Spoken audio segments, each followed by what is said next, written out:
ginarako dagiti mangalap ken makiraong. Daytoy tinindaklan nga isang milad dagiti natudyo nga umili. Daytoy ti pakasaritaan ti awan kanibusan na panagyaman iti patron iti ili ani Apo San Andres. O bakara pagkapuan ti riniuriw a bukto, lumagdulagdo ingat presko.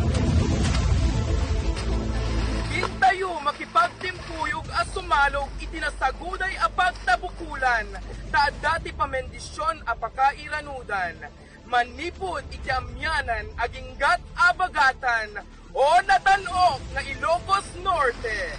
Hintayo nagkalap ket ramanan tayo ti kakaimasan, abukto iti ili a pakara.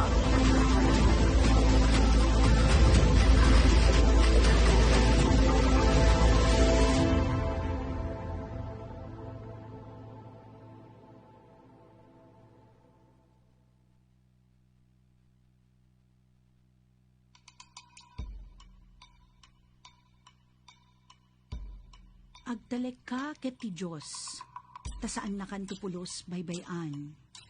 In the small town of Bacara, surrounded by the Bislac River, there lived a couple who always prayed to Saint Andrew the Apostle, Bacara's patron saint, to be blessed with a child. After many years of praying, his wife gave birth to a baby boy, Andres, named after the saint.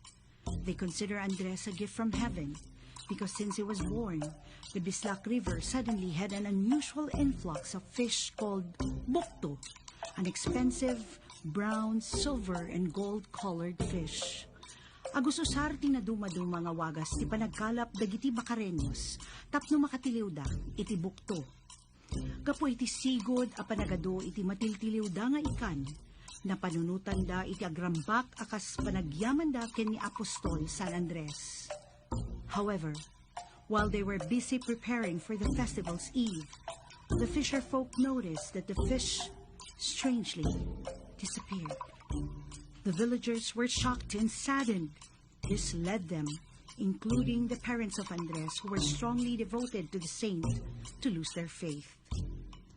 Nupay kasta, saan anaawanan pamati ti ubing ani Andres, ket di pinatibker na pay daytoy. He believed that he would become the bridge between the people of Bacara and Saint Andrew the Apostle to restore and strengthen their faith. The villagers then decided to celebrate a festival every year to honor and thank their patron saint, Saint Andrew the Apostle. Saan ka amawanan namnama, tati Diyos, adda kanayon ken ka.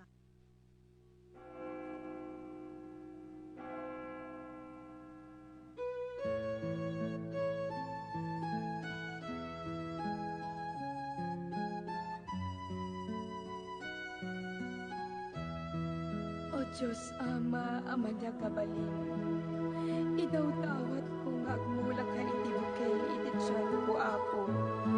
Saan laing nanyaman a bukel, no tiket na santuan, kinasalunat at agibiyat no.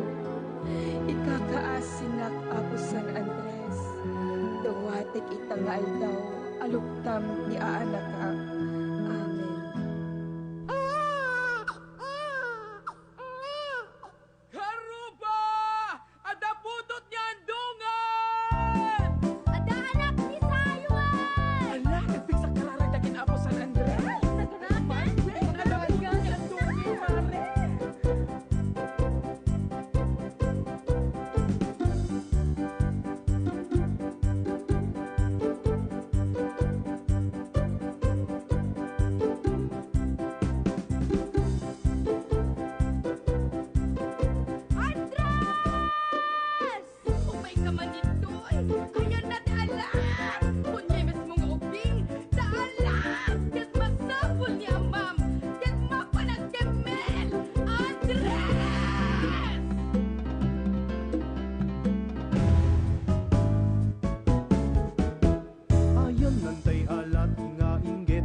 Sakbay nga agtabukol taad na yun na.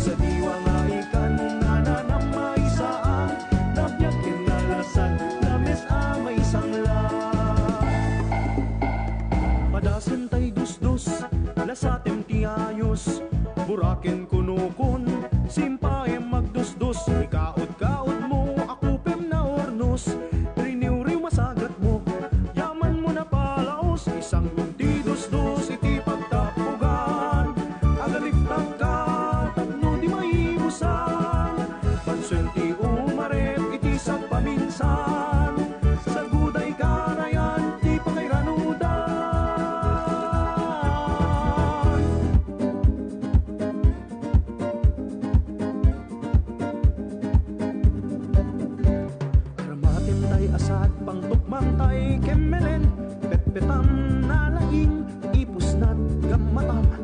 Asat isarap mo gayem, kiburem iti unek, tapno ada tiling taem. Ang mamadiliw, ikan anak at adu, pornong asina, makapnek at taraon, isalubong mo taasan, ala, iyalistong, buktuag lagto-lagto, ay gamatamon balong.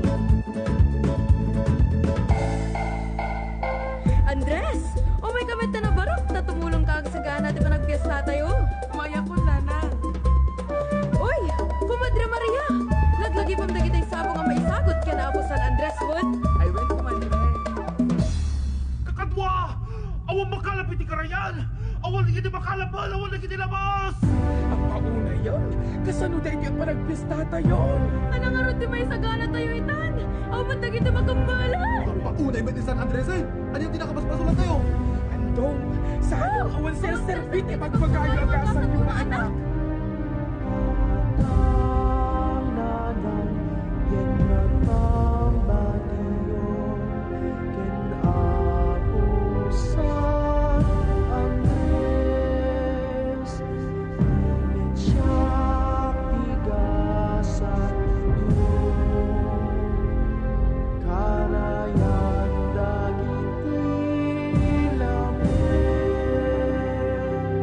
Apo San Andres, isublim ka di Apo, dagiti bugtoy ti pagpalapan.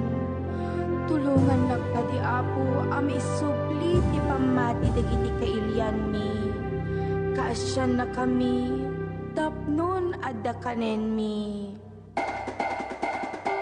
Kakadwa! Addan! Nagsuplin na ginibukto! Hintay kalaban! Apo San Andres, agyaman kami. When apo, agyaman kami. Talaga si Ka Andres tigas kasat mi.